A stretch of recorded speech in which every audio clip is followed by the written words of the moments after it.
சமூகம் விரும்பாத சுபாவங்கள். கொட்டாவி.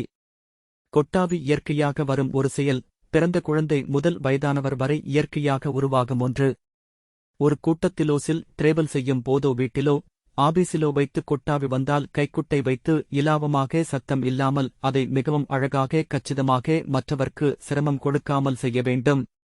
சிலர் மாறுதலாக நீர் யானை வாயை திறப்பது போலும், ஆங்கிலப் பேய் படத்தில் கதவை திறப்பது போலும், யானை பிளிறியது போலும் சத்தம் உருவாக்கிவிடுவார்கள். இதை தவிர கொட்டாவி கெட்டாவியாக மாறி பக்கத்தில் இருப்பவரை ஓடச் செய்யும். ஒருவன் பல் விளக்காமல் கொட்டாவி விட்டால் கத்தியின்றி இரத்தமின்றி பிற தேசப்படைகளை புறமுதுகை காட்டி ஓட செய்யும் ஆற்றல் வாய்ந்தது. சமூகத்தில் பழகும்போது கொட்டாவி நல்லபடியாக விட கற்றுக்கொள்ள வேண்டும.